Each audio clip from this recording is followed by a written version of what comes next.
Welcome, everyone. I am Kim Kelderhouse. I am the Executive Director of the Leelanau Historical Society. We have a museum and archives located in Leland, Michigan. So if you're joining us from somewhere outside of the Grand Traverse region and you're not familiar with our organization, please stop in sometime and see our museum. Like I mentioned earlier, we've got a lot of exhibit updates and our big exhibit on Sugarloaf we're working on. So this summer, the museum is going to be really great and exciting. Behind the scenes, I have my coworker, Elizabeth Adams. So if anyone has questions about the video or the audio quality, or if something comes up, she'll be behind the scenes answering any of those questions.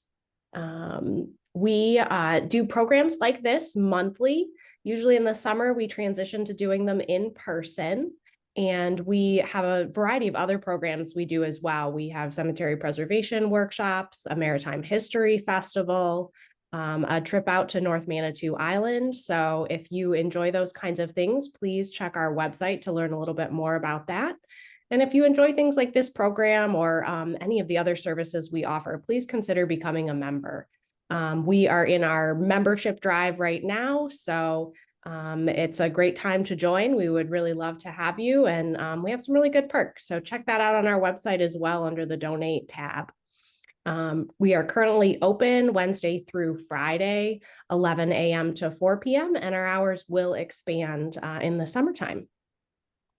So Joel, I didn't ask this ahead of time. How do you want to handle questions? Do you like answering them as they come or holding them all till the end? Oh, I'm fine to catch questions as people come up with them. Sure. Okay. We have the Q&A feature. So if people see that, they can throw a question in there for Joel as he presents, and we'll address those kind of as they come, or if they seem better to handle at the end. Joel and I will use our discretion on that one. And this is one of those initial questions that comes up every time. All the attendees, you are all muted, so no worries. We're not going to hear anything that's going on in your own homes. We use the function of Zoom that lets us control that a little better. So, well, without further ado, I would love to introduce Joel Stone. He is the author of Floating Palaces of the Great Lakes, and he retired as the senior curator for the Detroit Historical Society. Although, as he was telling me, he gets roped back in pretty often and is still very involved with the maritime history community. Thank you so much, Joel, for joining us tonight, and we're really looking forward to hearing more about these passenger steamships. Well, thanks, Kim. And it was so nice to have the Association for Great Lakes Maritime History up there in the Keweenaw.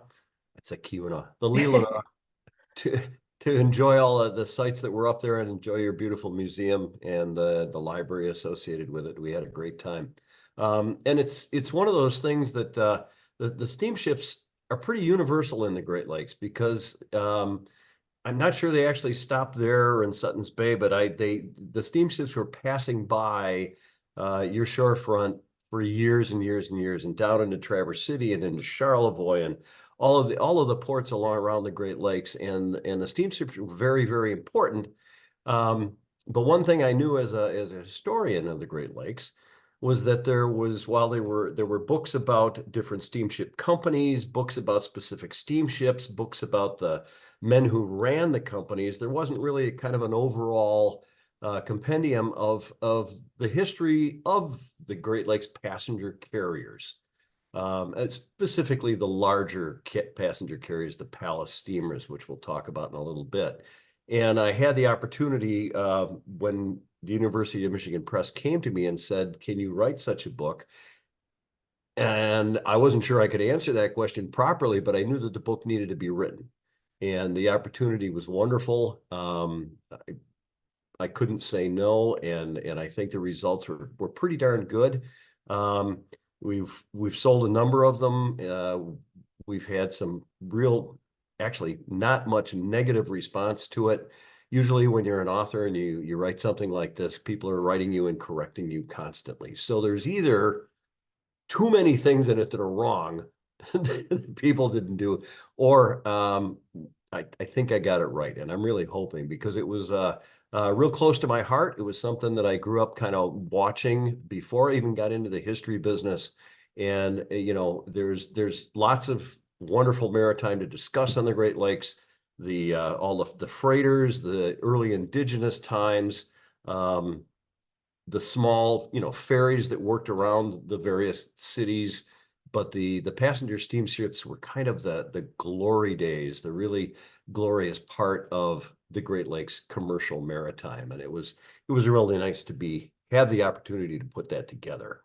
In Detroit, it's an unusual situation. Detroit being on the strait that we are, most of the passenger steamships had to pass by here. And in fact, many of the companies that operated passenger steamships were based here at one time or another. And for a historian, it's very unusual to be able to bookend the history of this industry as cleanly as I'm able to in Detroit. Because we know that, on August 27th in 1818, the Walk in the Water arrived here from Buffalo. And that was kind of the opening of really major passenger steamship operations on the upper Great Lakes. And then just about 149 years later, the South American took on her last set of passengers and closed out kind of this big, what I call the second passenger steamship or palace steamship era on the Great Lakes in 1967. It went on a little bit longer, kind of in small little spurts. The Milwaukee Clipper ran, I know, in at least 1970, but only on the holidays. So there was more. And then the cruise ships came along in the last couple of years. So we've kind of had a resurgence of that, but I'll address that a little bit later. Anyway, in Detroit, it was kind of interesting, and it was this final boarding of the South American in Detroit that really closed out the large ship industry in the Great Lakes, and it was a huge industry. There were lots of boats that did kind of harbor work that ran ferries back and forth in various places, particularly in Detroit, back and forth to Canada and up to some of the entertainment spots around. But the long distance passenger carriers enjoyed a number of different routes over time. Lots of companies were involved in it, and it really is a rich history. And it was kind of fun to put this all together. But one of the things I did in the book, the very first thing, was discuss kind of where steamships came from. I mean, sailing ships have been around for millennia. And the idea of putting a steam engine in a boat and making it go made sense. It had been discussed for hundreds of years, but it hadn't been actuated. And it really came about. Everybody knows Robert Fulton. He's called the father of the steamship. I'm not sure if that's legitimate, but he certainly was working on it very, very early. And these are some drawings he did when he was over in France. The French government wanted a steamship. And Fulton designed one for him, and Fulton did exactly what every other person who was early into that development phase did. He developed basically what had been the hull for a sailing ship. He took a steam engine and put it in the middle. The boat broke in the middle and sank. Happened a number of times. They, of course, recovered the engine. They built the boat stronger. By that time, Fulton had left and come back to the United States, but he was working on this very early. 1803 was that time. It had been done before, and the first guy to actually do it was William Henry. And Henry had gotten a small little packet, a boat that ran between two ports or two or three ports on a fairly regular schedule. And he'd got a packet going back in 1763, before the American Revolution. He was working with steam engines and working with the various forms of propulsion to make this happen. And there was lots of experimentation going on. James Rumsey and John Fitch were two other fellows who were doing kind of the same thing in different regions, right around the same spots. But if you look at the Rumsey on the top, he's got some paddles that are going back and forth on the stern of the boat. The John Fitch boat on the upper right is got paddles typical of like a canoe, paddling back and forth. Below that, Fitch had this idea of an internal paddle that kind of operated on an endless belt and ran paddles through a well in the middle of the boat. And this middle of the boat stuff got tried a number of times. But my favorite one was the Rumsey one all the way over to the lower left, which has a steam engine pulling water in from the front of the boat and pushing it out of the back of the boat. Basically a hydraulic system. And it's the kind of thing that you read about in Hunt for Red October. And it's also the same kind of system that we now call a jet ski.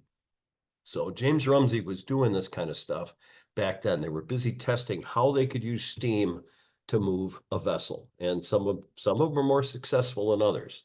Robert Fulton did come back to the United States. He was very closely related with a man named Livingston, who was involved, very deeply involved in New York politics. And Livingston and Fulton got a patent on his steamship. And again, this is a recreation that was done 100 years later, but it basically was the hull of a sailing vessel with a steam engine in the middle and paddles. And you can see that his is actually geared, but they got a patent on this, and the patent covered everything. If you wanted to put a steam engine in a vessel within New York waters, which at that time was very important, that was a busy area, you had to work with the Livingston Fulton patent, much like the Selden patent in early automobile days. And it took a while to overcome this. It actually kind of stifled business a little bit, but the steam engine was so important that people went ahead with their thoughts and worked with this. And the Great Lakes weren't first in. There was this, we grew up in school calling it the Claremont. Claremont was Livingston's estate on the Hudson River. And the boat, I don't think, was ever called that in its lifetime. It kind of got that moniker later on. Everybody called it just the North River Steamboat because that's where it ran. And it ran up and down the Hudson River and was successful. Not very fast, but it was reliable. It showed up on time and proves the ability of a steam engine to move the boat properly. The next place it went to the west, it went to Pittsburgh. There was a boat launched in Pittsburgh in 1811 that became successful on, kind of the upper rivers there. And eventually, of course, we know that steamships or steamboats took over trade on the Mississippi River prior to the American Civil War.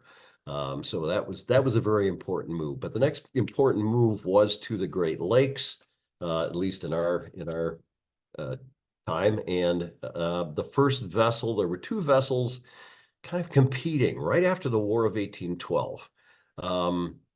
So the War of 1812 closed out. It was a very bloody war in the Great Lakes region, the Eastern Great Lakes. It was, the British versus the Americans. It was lots of angst in that, but people got over it pretty quick.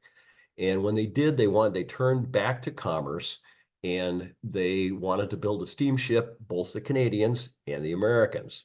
A group out of Kingston, Ontario, far end of Lake Ontario, got the money together, and they put out a bid for, request for bids, and they got them in and narrowed it down to two different bids. One was from a guy who had built boats for John Molson, the beer guy, but he was ran ships out of Montreal, and those early steamships on the river there were very successful. And then the second bid came in from a group that had been operating out of Sackett's Harbor, which is an American harbor. It was the place where Americans were building their warships to battle the British just a few years earlier. And oddly enough, the Canadians chose the Americans to build their vessel. And they built the Frontenac, and the Frontenac was a very large vessel. You can tell by the hull of this ship that it's really long. It was made with larger paddles than Fulton was using. But the problem was they didn't get their engine. Their engine was coming from England, and they had to wait for it. And in the meantime, across in Sackett's Harbor, another group decided to build another vessel. And that vessel was called the Ontario. It was a little bit smaller.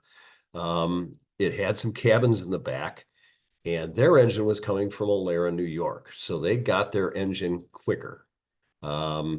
The Canadians actually launched their vessel first and then had to sail it over to Niagara from where it was launched. The Americans launched their vessel second, but they got their engines in first. So actually the first steamship on the Great Lakes was the American Ontario. Soon after that, the Frontenac joined, and they both got into a trade. The Canadians, of course, along the north shore of Lake Ontario, and the Americans were along the south shore of Lake Ontario. The next thing that happened was somebody needed to build a steamship above Niagara Falls. And of course, Niagara Falls was a real clinch point there. You couldn't, at this time, there weren't locks. There were locks coming very soon afterwards, but getting a steamship in there wasn't possible. So the Walk in the Water was built at Black Rock on the Niagara River, slightly down from Buffalo. And that slightly down was an important thing because when they got the boat finished, they launched it in Black Rock, they started the engines, they put them into full gear, and they couldn't beat the river. They actually had to tie it up to a yoke of oxen and have it towed up the river to get to the stiller waters of Lake Erie. So that was at this point, the vessels ran on different kinds of engines. They were busy trying. In this case, we've got kind of a steeple engine here. There were rocker beam engines. There were 2 or 3 other ways of transferring the steam energy to the paddle wheels. But they were all running maybe 5 or 6 knots at tops. It was still pretty new, and they hadn't figured out how to make the paddles most efficient and that kind of thing. So the Walk in the Water got started in 1818. And boy, in Detroit, it was a big deal.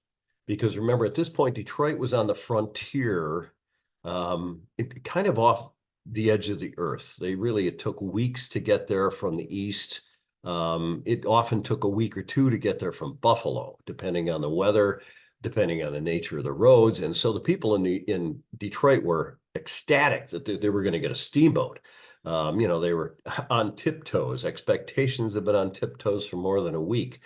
But the important part here is we are informed that her detention is in consequence of some part of her machinery being out of repair.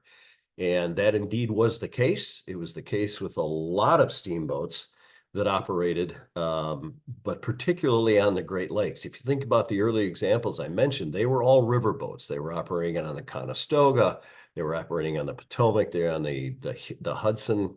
The boats on Lake Erie in Ontario were open water boats. These boats encountered waves. These boats encountered winds.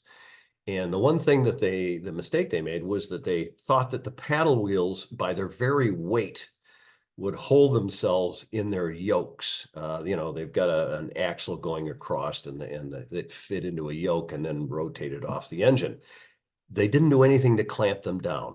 And when they did get into those waves and the boat started rolling and all of a sudden one engine was grabbing or one wheel was grabbing, the other was not, they threw themselves out of their yokes and broke the wheels and had to put up sails and get home. I think all 3 of the boats we talked about on the Great Lakes had that very same problem.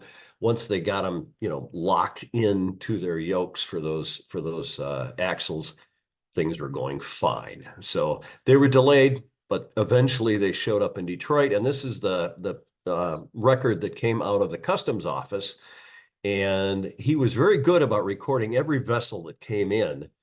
And when there were special vessels, you can see over here, he would put a hand around it, meaning this was kind of important. But I'll note that when the Walk in the Water arrived, he not only put a hand in, he put a collar on the sleeve, he put knuckles on the hand, he put nails on things. This was an important stop. And it really kind of changed the world for people in Detroit and people living in southeastern Michigan. And they came in, Captain Job Fish brought the boat in, they opened it for visits, and most of the town came on to see what it was like. They shooed everybody off and took the important VIPs up for a cruise around Lake St. Clair in the evening, a midnight cruise, we would call that in my earlier days. And then they got the boat back, they loaded up the passengers, and they headed back to Buffalo. And it turned into a wonderful route. It was Buffalo to Dunkirk, to Huron. Well, I guess Cleveland was in there. Cleveland was just small at that point. Dunkirk, Huron, Sandusky, Toledo, and then Detroit. And they would do that turnaround about once a week. And little by little things, that time got shorter. This is a look at what the walk on the water probably looked like. I've looked at many models. We've got a couple in our collection. They don't look like this. Everybody kind of designed them based on other steamships of the time, much heavier and bulkier.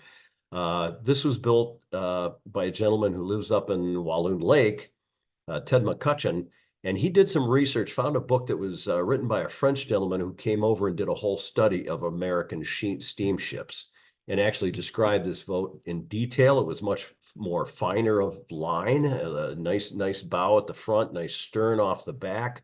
It was much lighter than we assumed it was. It also had an enclosed engine. I think every other model you're going to see of this boat that was built previously had the engine space open, which is a mistake I did make in my book because I went by several other drawings and several other models, and they all had open engines, and that's how I described it. Ted proved that wrong. So you can see that there's actually a housing over the engine compartment and the boilers. You can also see that there is an outboard in front of the paddle wheels. There's a men's and a women's lavatory, which was pretty good. The ladies got to sleep in the after cabin, which is under the poop deck there, and the men got to sleep forward with the crew. And that's how it was for at least the first few years of travel. There we go, a little close-up of the vessel and an unusual engine style, but I won't get into that stuff tonight. So the Walk on the Water ran quite successfully for 3 years.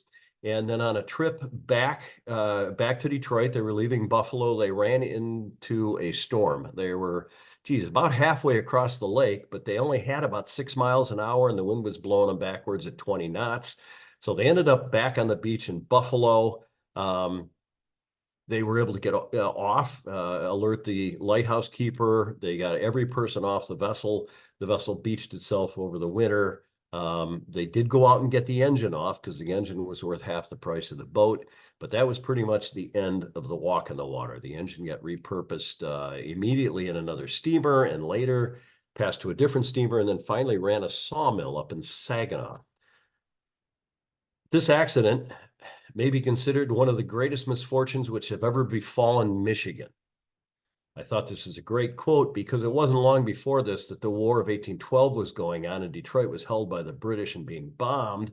And it wasn't not 10 years before that the city burned to the ground. So stating this accident as one of the greatest misfortunes to befall Michigan really tells you how these people felt that once that communication was open between the East Coast, they could get to Buffalo and then to the Erie Canal and be in New York in 2 weeks instead of 2 months. They could get fresh news. They could get fresh oysters. They all of a sudden felt cut off again, and people really started putting up money. And there was a new vessel built in not too long, but it's an important part of the story and to how the steamboat really opened up the Great Lakes and made people feel a greater part of the country they belong to. Remember, this is a part in American history when the states are trying to figure out where they fit together and where they all fit into the greater whole. And bringing the people of Michigan, the people of Wisconsin and Indiana and Illinois, Ohio into that as a closer thing was real important to the steamships. From a design standpoint, we now see that the Michigan here, which is an interesting vessel that came afterwards, it's got 2 engines, 2 steam engines, and 2 independently run paddle wheels, had its own difficulties, but it's also got a full cabin on the main deck below what became the promenade deck. And if we go just a little bit further, we can see that now we've got a full deck of cabins on the main deck, cabins below that, and then a promenade deck on the upper deck there. We've also moved the pilot house forward. And anybody who's familiar with Great Lakes ships know that the traditional, up until probably the 1980s, the traditional Great Lakes vessel has its pilot house to the front. And it was during this time that that was developed. For a long time, it was an octagonal or sectagonal thing. We also see this big steeple engine on there. And by the time we got to, this is 1837, the year that Michigan became a state. Detroit is not only a bustling town, but there are hundreds of vessels registered here. A lot of sailing vessels, but also about 25 steam vessels are registered to various owners, mostly Oliver Newberry. He owned the Michigan, which is there in the foreground, but you can see other steam vessels that are running back and forth as ferries that are opening this area up. Why were they coming? Well, many of them were immigrants, and we'll touch on that in a minute, but we also got tourism. The tourism started early on. This is a print that was made from a tour that was done in 1806.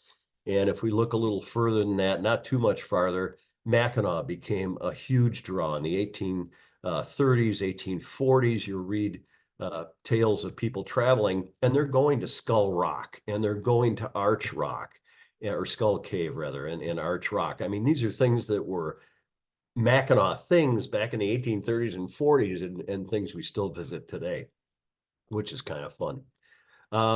The vessels themselves started getting much, much bigger. Again, we do have the tourists, but more importantly, the immigrants that are coming in to settle the Michigan territory, which eventually became the state, Wisconsin, Illinois. I mean, all of that property going into Minnesota. This is how they could get there very, very easily. To travel overland was tough.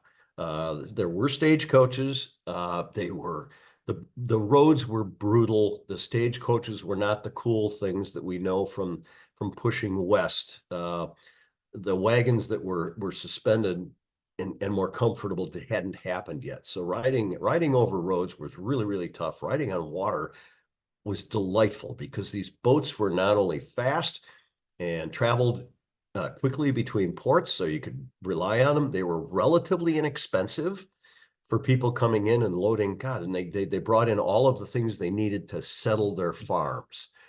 John Deere and McCormick were not established yet. If you wanted your stuff, you had to bring it from the East Coast. So they carried a lot of freight in that regard.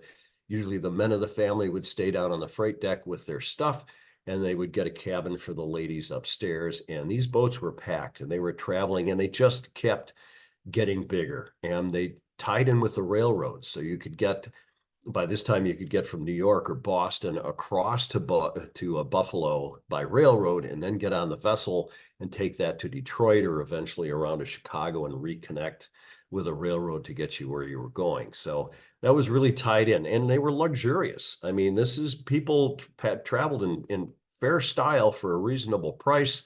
Thick carpets, good furniture, lots of decorations. Some of the larger boats would, have sumptuous salons. This was actually a boat from the East Coast. The Great Lakes didn't get this kind of thing until about the 1870s. But eventually these boats were places to be seen. The staterooms weren't very large. The idea was to be out in the public spaces where people were eating and enjoying it. Now, all good things should come to an end. This is what I call the first palace steamer era, with those big sumptuous vessels. And there were probably 17 or 18 that were world class. Some of the longest ships, steamships operating, well, ships anywhere operating, were operating on the Great Lakes. But in 1857, there was a real estate bubble, kind of like we had back in 2008, 2010.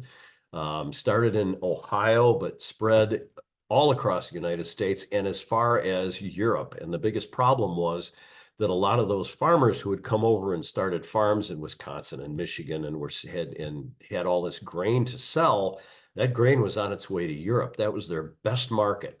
And when the Europeans suffered from this panic, that market kind of dried up, and it really, really, more than anything, hurt the people in the Great Lakes.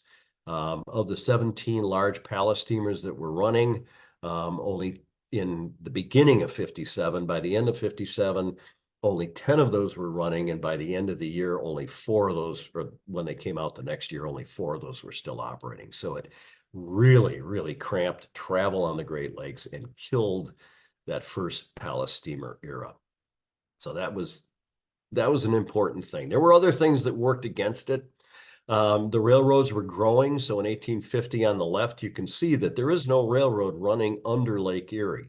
There is no railroad running under Lake Ontario. The ships were handling that freight really efficiently. And so that hadn't happened yet. But by 1860, you can see that the railroad under Lake Erie has been established. That runs over to the East Coast and then on to Chicago. Became a real bottleneck. But that was an option. All of a sudden, travelers going in that direction had an option for where they wanted to go. Whoops. That's not what was supposed to happen. Let's go back here. There we go. Other things happened, including you can see in the foreground here in Buffalo, we've got some canal boats kind of mingling with the steamboat directly behind it. And then right off to the left, you see a new thing that's coming in, and that was known as a propeller. The steamboat powered by a propeller. The steamboat with the paddle wheels you can see on the right is wider. I mean, they needed that extra room around. They call them the guards. It covered the paddle wheels from damage when they were docking. It also made the boat bigger. It added all kinds of square footage to the vessel, which is a wonderful thing. The propellers were narrower. They were slower. They were less comfortable. I mean, if you've been on a power boat that's had a bad propeller, and they kind of shake when they run, whereas a paddle wheeler has a very, very pleasant kind of surge to it.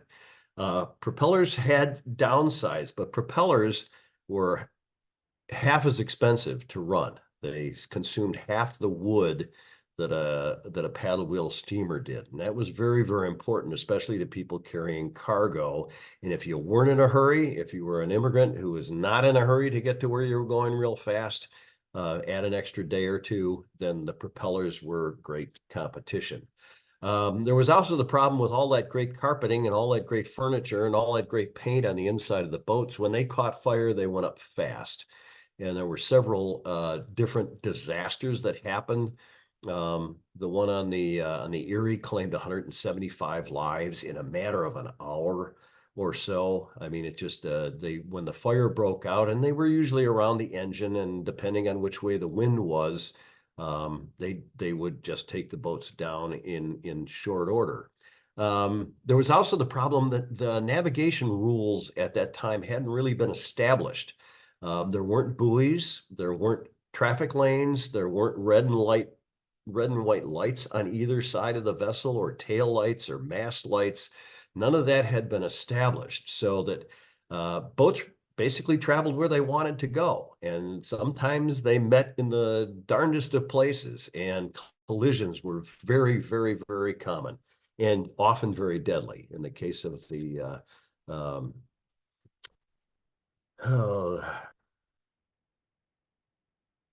blanking on the name. Big disaster down near Chicago, where a vessel got cut into by a small schooner. And the vessel was built so lightly it sank and took hundreds of people with it. So that was kind of what brought the first palace steamer era to its knees. And then the Civil War happened, and nobody was putting money into new vessels at the time. You did have small regional vessels like we see here, the Arrow. There were numerous things like this, but they weren't palace steamers. They were efficient. They ran from Detroit to Toledo in this case, but it would be a long time before that business recovered. And when it recovered, there were two basic business models, and I don't want to go into this too deeply. This is what the book is for. But Albert Goodrich, out of initially Milwaukee and then Chicago, basically owned Lake Michigan. And on the Lake Erie side, from Detroit to Buffalo, there was a group out of Detroit known as the Detroit and Cleveland Steam Navigation Company, and then the Navigation Company. And they had two completely different business models, and both were hugely successful. One was Goodrich was an active captain. The people who owned D&C line were just financiers, land-based people. Goodrich went through lots of vessels, 26 and 67 years, and the D&C went through just 14 ships, all of which they built and all of which were paddle wheelers. Goodrich got boats where he could, whether they were paddle or steam, he didn't care. He built them in various shipyards. The company built their own boats, and Goodrich absorbed companies. The Macmillan interests were on the boards of those other companies and worked with them, with their major rivals. There were other number of other business models that were successful, but again, described in the book and not for here. So following the Civil War, we started to get some larger ships coming in, and this is the second boat built by the D&C. Their first vessel caught fire, and they replaced it with a boat that they bought from Goodrich. Goodrich had built a ship. It's the only time they bought a used vessel. He had built this ship in 66, 67, and when the D&C's other boat burned, they had two boats they were running. They bought this one from them and kept that Lake Erie business going. But you can see that we've gotten bigger. And as the boats got bigger, and I didn't describe this earlier, but the technical parts of these boats were that wooden boats work. If you're any sailors out there, sailors call it working. The vessels actually move naturally. The wood parts kind of float in and out and keep the vessel watertight, but also allow it to flex. And that was a great thing for smaller sailing vessels. But when you started making these boats longer and pulling it out, it allowed them to flex kind of up and down, but it also allowed them to flex side to side. And they had a hard time fighting that. And one of the ways they got around that was these, you can see on this, the arches that are there. They called them hogging arches. And they were very, very creative in the way they did it. They also put steel straps. We hadn't gotten to steel hulls yet, but steel strapping on the inside helped.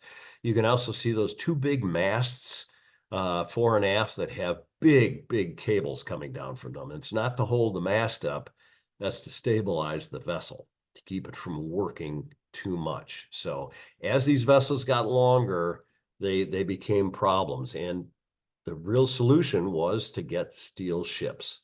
And they started building those in Detroit. They started building those in Cleveland, and eventually in many other cities around the lakes.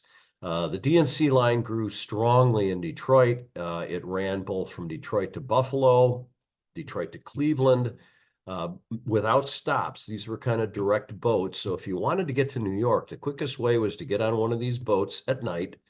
You'd get on around 5 or 6 o'clock, have dinner, watch the shorter line go by as you went down the Detroit River, and go to bed. And then you'd wake up in Buffalo, you'd get on a train and be in New York by the evening.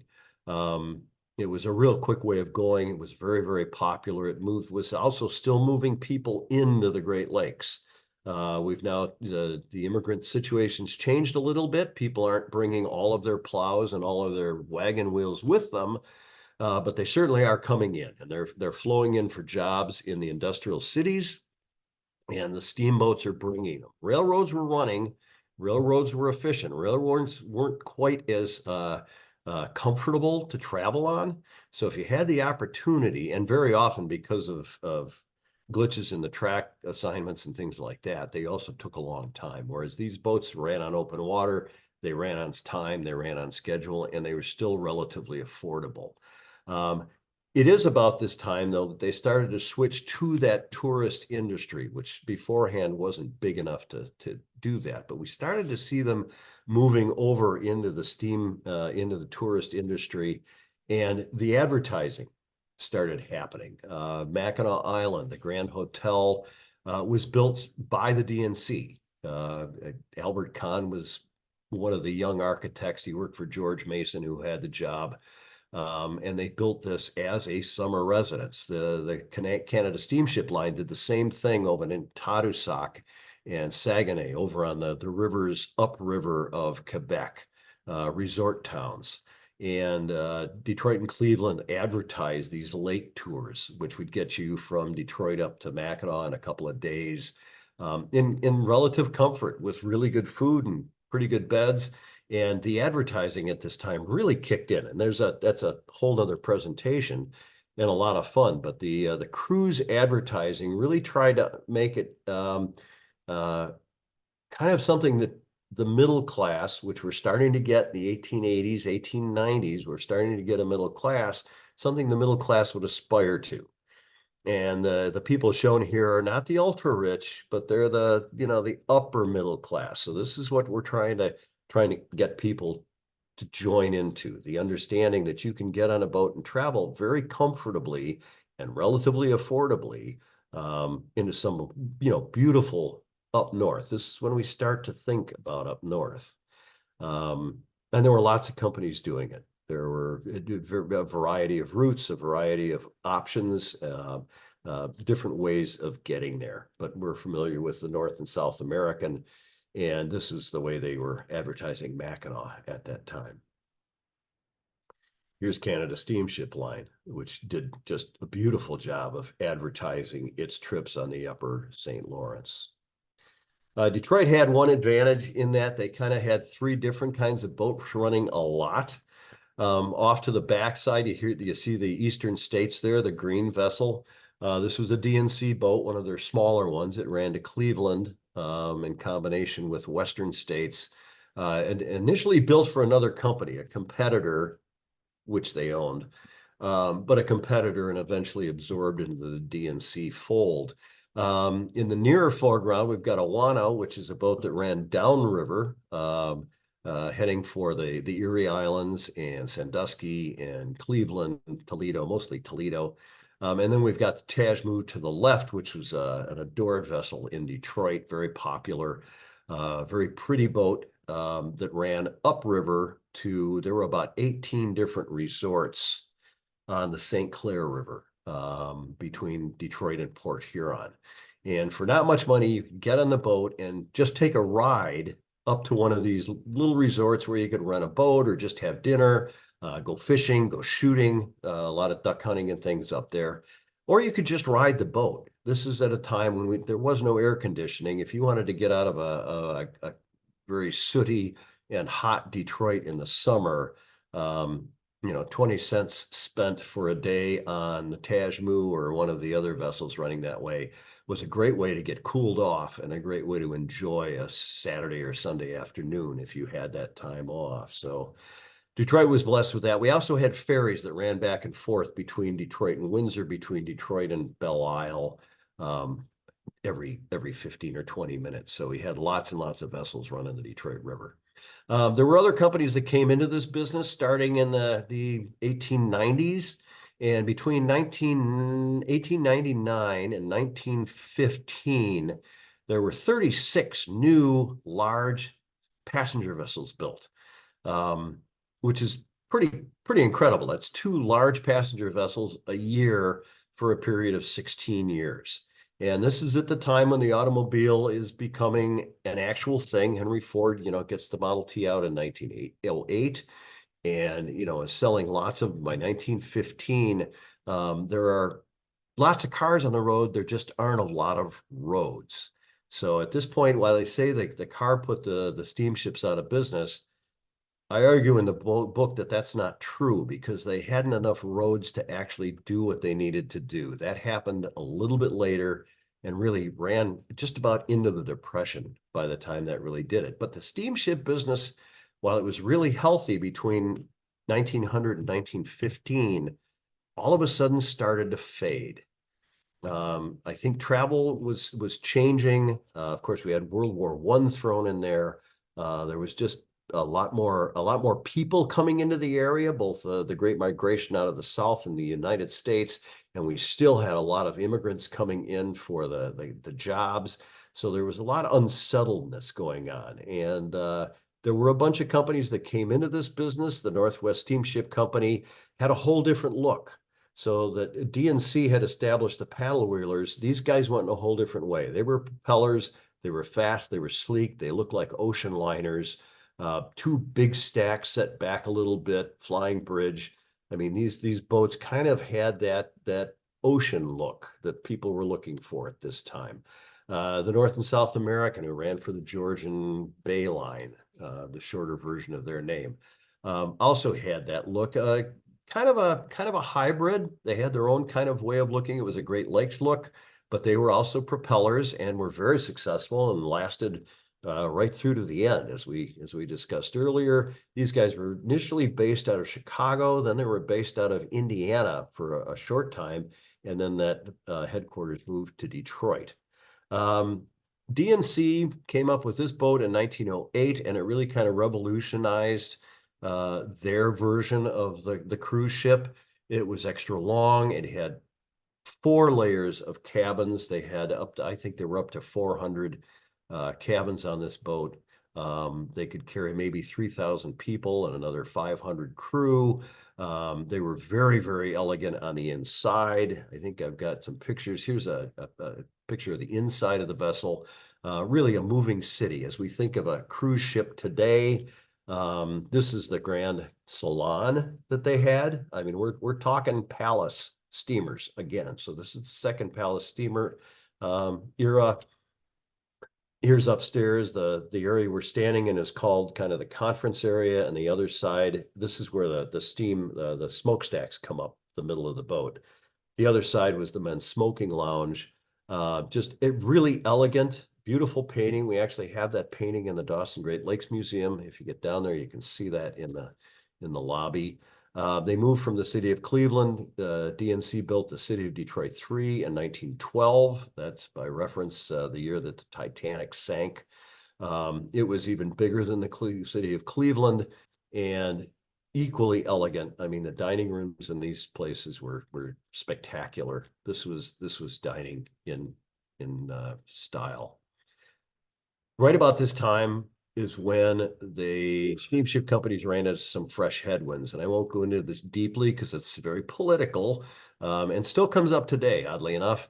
There was legislation and regulation, which included the Seamen's Act of 1915. There was also the Jones Act of 1920. We hear that fairly frequently. There were 2 other regulations early on, one in 1912 and 1914, that kind of gave the sailors more rights. Up until this point, the captain was God on his boat and could do anything and often did. Not so much on the Great Lakes, but it needed to be refined. Some of the regulations had to do with the sinking of the Titanic. How many lifeboats you had to carry, how much room you had to allow for each passenger, how much room you had to allow for each crewman.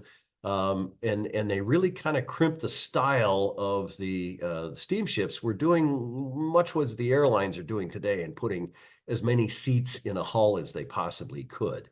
So it demanded that there was more room in there. Labor shifts and unions. Labor shifts in Detroit were incredibly stark because the automobile business was booming. And these companies that were based in Detroit had a hard time hiring people and a hard time getting longshoremen, people who would unload and load the boats with various freights and all the amenities that were needed by the cooks and things on board. It was really hard to get them. So they were having to raise their rates all the times. And if they didn't, then the labor unions, which were getting strong around the Great Lakes, stepped in. So all of a sudden, where they weren't able to charge more, they had to have less people on board because of the regulation, and they had to pay more for their staff. This was really kind of curtailing their activities. And then there were alternate entertainments. And Detroit played a part in this too, because one of the big entertainments was, even though the roads were lousy, people were going camping out of their cars. We've seen pictures of Edison and Ford and Firestone doing the same thing. Everybody was doing this, and they had a great time doing this. And they wouldn't go very far, from Detroit maybe to Rochester, which is, maybe 30 miles, but that was a big deal back then. There was also the development of camper trailers and that kind of thing to assist this. The camper in the lower left there was designed by a dentist in Mount Clemens down near Detroit here. And it allowed for a nice little bed, kind of an eating area, and a stove that was in there. And it was the kind of thing that if your wife didn't like camping in a tent, maybe she'd go along with this. Very successful company called the American Covered Wagon Company. And then to the left or to the right, we've got the trucks. And Detroit was building trucks. A Grabowski on the top there. On the bottom is a Model T pulling a Fruhoff trailer. Fruhoff got into the semi-trailer business, and this is how that started. And all of a sudden, the trailers, which used to be great, the trucks would go down to the docks, pick up whatever freight the boats were bringing in, and take it off to its route. But as roads got better, the trucks started taking over some of that transfer.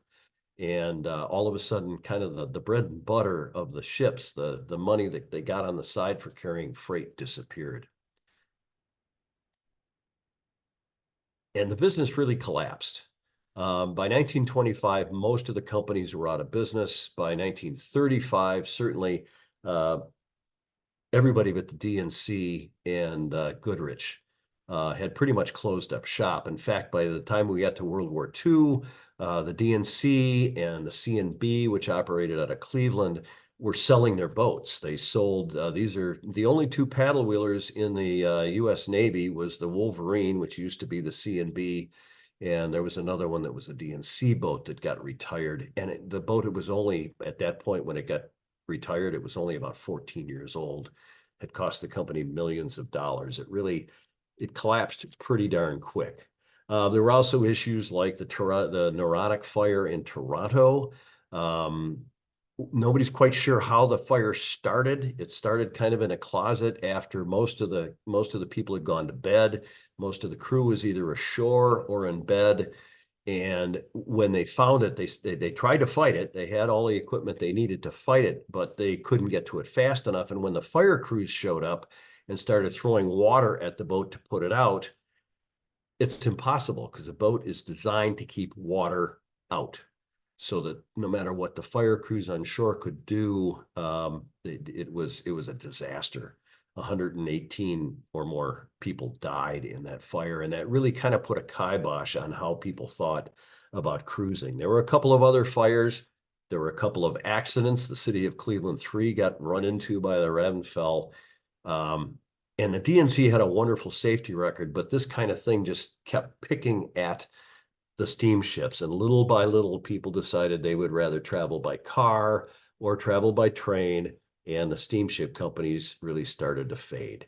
In Detroit, many of them were hauled out into Lake St. Clair. The Put-in-Bay here used to run between Detroit and Put-in-Bay and Cleveland and Sandusky.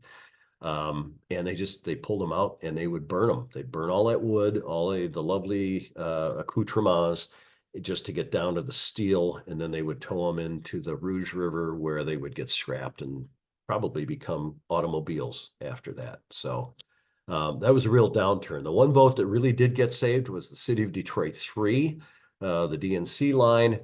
And we were lucky enough to get the Gothic room off of this vessel. Long story there, but it's preserved in the Dawson Great Lakes Museum. It's the only version of Steamboat Gothic, Great Lakes Steamboat Gothic, that still exists.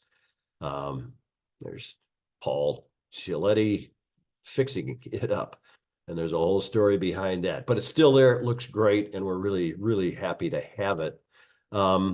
There are a couple of boats that pushed on after this. The Juniata, which was launched in the 1910s, turned into the Milwaukee Clipper. You can actually still go on this boat. It's over in Muskegon as a museum ship, and they're in the process of doing a wonderful restoration. Big boat, needs big bucks. There's a bunch of real dedicated people that are working on that. But in its transformation, it turned into a beautiful mid-century modern facility. In fact, if you've been there, you know the furniture itself, because of its vintage, is probably worth more than the vessel as scrap. Spectacular interiors. The Aquarama was another boat that got turned from a tanker into a people carrier. Unfortunately, it wasn't really fit for the Great Lakes. The hull was a little deep. It ran out of Muskegon for a while. But that didn't work out. It ran out of Detroit to Cleveland and back for a while. That didn't work out. It's unfortunate stories of people who tried wonderful ideas, and it was just the wrong time. Things were winding down. And in Detroit, it wound down so that we did have some of the smaller excursion steamers that ran up the St. Clair River and down the Detroit River. This the Boblo boat, Columbia, that used to run down to Boblo Island for the amusement park there.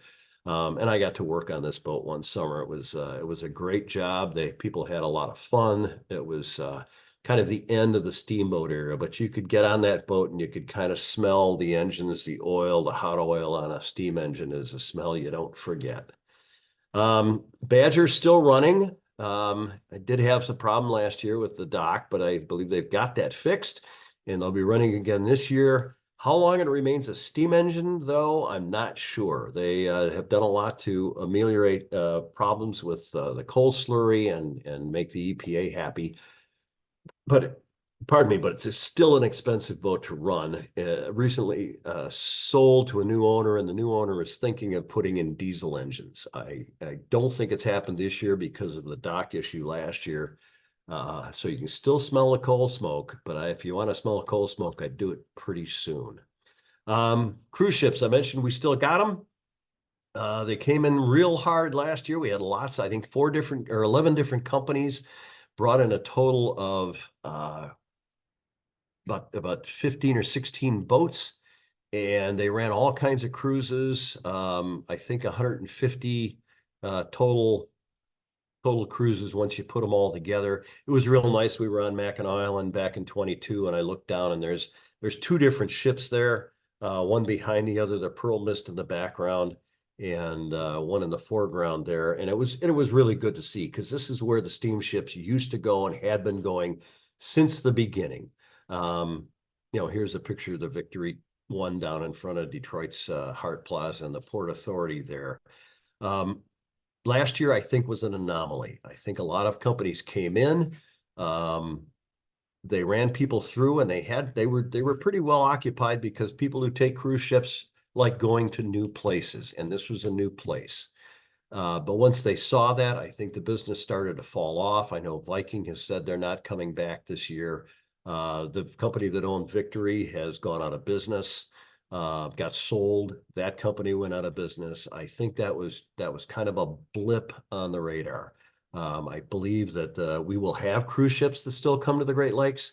It just won't be 11 companies, and frankly, they didn't spend a lot of money. When you bring cruise ships in, people eat on the boats, they sleep on the boats. They're not spending much money in the places they're going, and as a business, it's a hard model to sustain. So wrapping up here, the final boarding for the South American in Detroit in 1967 was a sad thing. There were a lot of people that just came down to watch it happen. For years, the boat had gone from Detroit either to Niagara Falls, or more importantly to Chicago or Duluth, along with its sailing mate, the North American. This time it was heading off the lakes. It was going to Metro 67 in Montreal, which was a nice trip for the people who went. They had a great time. A lot of people took it because they had a pretty good idea this would be the last time they'd be able to get on a vessel like that. This is a real sad sight. Captain Tennyson signaling finished with engines when he finally got there on the last trip. And that was the end. The company, there's Tennyson down with Cliff Weston of the DNC. I'm sorry, of the school they sold it to. They sold it to the Harry Lundberg School of Seamanship on the East Coast. In Maryland, E.J. Goebel was passing the vessel off. He was the Georgian Bay Line representative. And that was it. The vessel headed for Maryland. It never got there. It ended up in New Jersey. The North American had done the same thing, only it had sunk in the Atlantic. It was a lake boat. It wasn't made for the Atlantic. They did get the South American there. Coast Guard regulations said they could not turn it into the dormitory for the seamen, the sailor cadets that they wanted to, mostly because of the wooden decks and some of the other things that were on the vessel. So they quashed that idea, and the ship basically sat and rotted, and it was really too bad. And eventually we scrapped a few parts off of it, but eventually it went to the cutter's torch. And that was the end of the kind of the floating palace era on the Great Lakes. The cruise ships are nice to see. They were wonderful to see cruising up and down the Lake St. Clair and that kind of thing, but I don't know that we're going to see those again. And so the steamship era, on the Great Lakes, about 150 years long total, very easily defined, but really hard to put a handle on exactly what killed it. I get into that in the book. I get into all the fun stuff that happened on the ships. If you're really interested in passenger steamships, I hope you get a chance to read it. Hopefully your library's got a copy, or University of Michigan Press would be love if you bought one. So thank you very much. That's what I have, and I'm happy to take questions. Thank you, Joel. That was fascinating. I definitely learned some new things that I didn't know about before. Good. Yeah. As he said, go ahead and click on that Q&A. I think we had one comment when you were speaking. There was a tragedy that you didn't recall the name of, and a couple folks spoke up and said The Lady Elgin. Elgin. Absolutely. Yeah. Yep. Lost on the Lady Elgin. I could hear the song in my head, and I couldn't get to the final words because I had to keep talking. Yeah, that was an enormous tragedy, and that boat was hit by a two-masted schooner, full of lumber, admittedly. So it was a heavy boat, but that short little 90-foot schooner almost pierced the Lady Elgin through to her keel. Lady Elgin about 250 feet long, but for speed, they were built so lightly. It was just it was a disaster. Sure. Yeah. Yeah. Well, I'll start with one of my own questions. What was Sure. the time frame when things really started to shift from the side wheel to the propellers? Well, the DNC kept side wheels right to the very end. So they went out of business in 1950. And so really they side wheel went the whole span of things, but the DNC was really the last of that animal. Propellers, because of their fuel savings, and gradually they worked out things like the cavitation and the speed issues. The propellers started taking over about 1900. We see a lot of the new vessels that were coming out that I mentioned were propeller driven, and nobody was picking up on the old propeller or the old paddle wheel idea. Ross Richardson speaks up and says the schooner was the Atlanta. It was indeed. Yeah. Ross, we got at the Detroit Historical Society, we got the log book from the Atlanta, not from this year. It was 3, 4, and 5 years earlier than when it crashed into the Lady Elgin. But yeah, the Atlanta was a coasting schooner. It ran with a very small crew. It usually took all the typical cargoes that everybody in the lakes took, either stone or lumber or grain if you had to. It was just a relatively small boat. But you're absolutely right, Russ. Good to hear from you. So Ross asks, do you know much about the loss and salvage of the A.D. Patchen? I don't, and I should. I'm not, Ross, I got to admit, I know you're an underwater guy and I'm an above the water guy. I grew up as a sailor and I like boats when they're on the top of the water.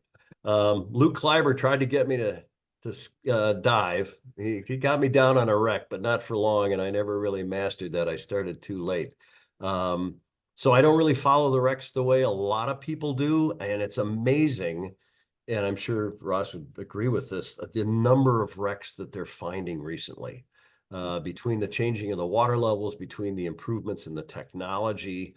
Finding one good wreck a year was an amazing thing, and now they seem to be finding 2 a month. It's pretty amazing. But the Passion was one of the early ones in there, and of course I know the name, but I don't know the details of it.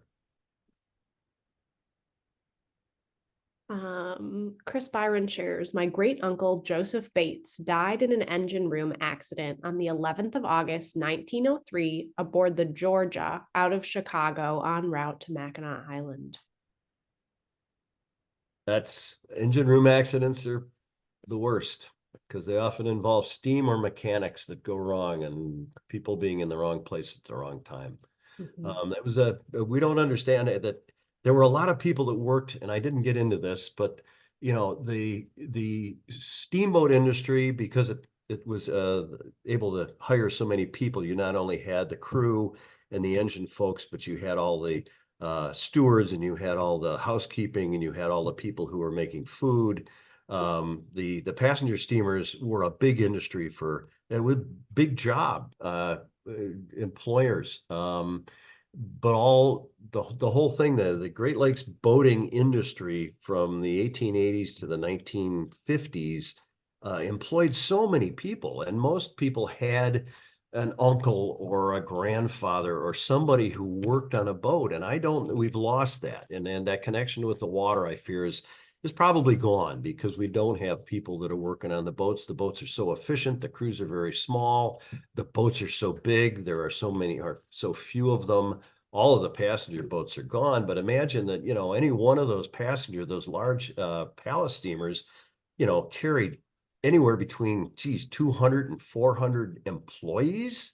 Wow. I mean, those were big employers in the city of Detroit or in the city of Chicago or Cleveland, where they were based. And that's a part of the economy isn't considered when we wonder where the job's gone. So Yeah. Did any of engine room the toughest. I'll agree with him, though. Engine room the toughest. Yeah. Did any of these companies like transition to freighters? As the passenger travel became less, did they transition their fleets to freighters, or? Not specifically. A couple of the companies owned both freighters and steamships. And when the steamships, the passenger carriers got uneconomical, they just closed them down and stayed in the freight business. There were those. Goodrich, I think, dabbled. I mean, he had some vessels that did just freight. The D&C line actually got into trucking. They lasted into the 1950s. And as when they were shutting their steamships down, they opened a trucking line that ran between Detroit and Colorado or something. Wow. And I think parts of it may even exist, or at least existed into the 70s. So they did try a number of different things, but most of the time, I think the investors kind of pulled their money and put it in other things. So Yeah. Karen asks, why were the boats as elegant as they were? in the first palace steamer era, it was a matter of drawing customers, and they really, really made them fancy without raising their prices. And so it really allowed middle or upper middle class people to travel like royalty. And that was kind of their selling point, and it set them apart from you could get a ride on a schooner. I mean, if you were an immigrant and you didn't have the money, you would get on a schooner, and it might take you a week or 3 weeks to get to Detroit, depending on the winds. Far less elegant. There were other steamers, smaller steamers, like we saw the Dove there, that would carry you from one place to another at a reduced rate. The thing they had was that they were very elegant and they were very reliable. They would leave Buffalo at one time and would say they would be in Detroit, and they arrived almost invariably on time. And so that was the first palace steamer. In the second palace steamer era, the competition had really waned from other steam companies. They were now starting to work against the trains. Trains had lots of tracks. They were running much more efficiently. They started making really, really comfortable cars, and could leave one place and arrive at the other place on time. So that they were really trying to make it a more comfortable experience than a train. On a train, you can get out of your seat, you can walk from one end of the train to the other, but that's really all you can do. If you're on one of those steamboats for an overnighter or a two-nighter, you could get up and walk around at some of those bigger boats, the Greater Detroit. If you did all four decks all the way around, I think you walked a mile. So you could actually get out and amble around. The food was great. Some of the vessels had 2 or 3 dining rooms, the way cruise ships do today. City of Detroit 3, I think, had 3 different bars. You could pick from an English tavern, or you could, go down to the modern, New York style buffet. There was many other options that the trains just couldn't offer. So that was the way that's why they made them so fancy. Remember, the staterooms were never very fancy. Today's staterooms are much more comfortable, much more efficient, much larger. Back then, the stateroom was very much a bed and a sink and a chair and a window. And you spent most of your time out in the public areas because they were so luxurious, and your room was not. It was just a place to sleep. So, you know, the glories of the palace part. The palace was out where people could see it. Behind the doors, you know, they were really very plain. Yeah. I imagine the food was pretty good too. The food was guaranteed to be good. Yep. Yep. Heather asks, was there a type of chemical that they would throw out on the water to ignite it to help light up the wreck to help see? If yes, what was the chemical? I'm not sure I understand the question. Yeah. If there was a wreck, fire was your worst enemy, so that lighting something up, they did pour oil on water in a storm to try to get the waves to calm down. That was usually in a rescue situation. It kind of coated the top and lowered the spume off the waves. But I haven't heard of a chemical being thrown overboard to light up a wreck as it's going down. That didn't sound familiar.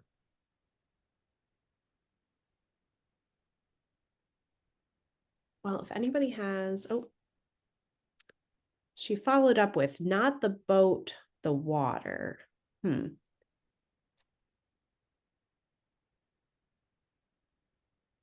If there is such a chemical, I don't know it.